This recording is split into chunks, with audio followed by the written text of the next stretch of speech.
ত্রিপুরা সমগ্র শিক্ষা non teaching association এর পক্ষ থেকে সবাইকে অভিনন্দন এবং ধন্যবাদ জানাচ্ছি।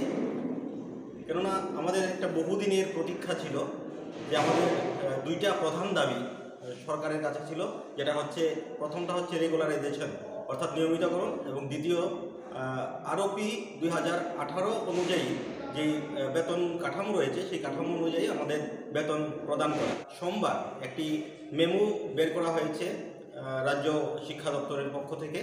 সেখানে বলা হয়েছে যে আমাদের 2018 আরওপি অনুযায়ী যে বেতন কাঠামো রয়েছে, অর্থাৎ নিয়মিত কর্মচারীরা যেই বেতন কাঠামোতে বেতন পেয়ে যাচ্ছেন এতদিন, সেই বেতন কাঠামোতে আমাদেরকেও অন্তর্ভুক্ত করা হয়েছে। অর্থাৎ আমরা নন টিচিং যারা রয়েছে অশিক্ষক কর্মচারী সমগ্র শিক্ষা প্রকল্পের অধীন করা হয়েছে।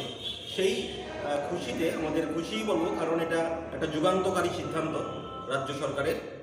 রাজ্য সরকারকে সেই জন্যই আমরা অনেক অনেক ধন্যবাদ জানাচ্ছি। সেই সঙ্গে আমরা নন টিচিং যারা অ্যাসোসিয়েশনের আমরা খোয়াই ডিস্ট্রিক্ট কমিটিতে রয়েছি, আমরা প্রত্যেকেই রাজ্য সরকারের তো ধন্যবাদ অবশ্যই জানাবো, সেই সাথে সাথেই ধন্যবাদ জানাবো আমাদের সম্মানীয় মুখ্যমন্ত্রী, রাজ্যের জনদরদী মুখ্যমন্ত্রী ডক্টর প্রফেসর মানিক সাহা মহোদয়কে। সঙ্গে সঙ্গে ধন্যবাদ আমরা জানাবো আমাদের সমগ্র শিক্ষা প্রকল্পের অধীন সমস্ত ঊর্ধ্বতন কর্তৃপক্ষ যারা রয়েছেন, যাদের ঐকান্তিক চেষ্টায় আমাদের একটা যুগান্তকারী একটা ফল আমরা পেয়েছি। যেই বেতন কাঠামো এতদিন ছিল না, সেই বেতন কাঠামোতে অন্যান্য নিয়মিত কর্মচারীদের মতো আমাদেরকেও সামিল করা হয়েছে। যে আমাদের এতদিন গ্রেড পে ছিল না, এতদিন আমাদের বেসিক পে ছিল না, সেই গ্রেড পে এবং বেসিক পেগুলি আমাদেরকে দেওয়া হয়েছে।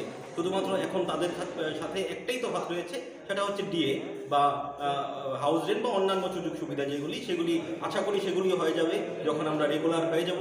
আমাদের মূল দাবি থাকবে রেগুলারাইজেশন করা। আমরা আশাবাদী এই জনদরদী সরকার অবশ্যই আমাদেরকে রেগুলার করবেন আগামী দিন।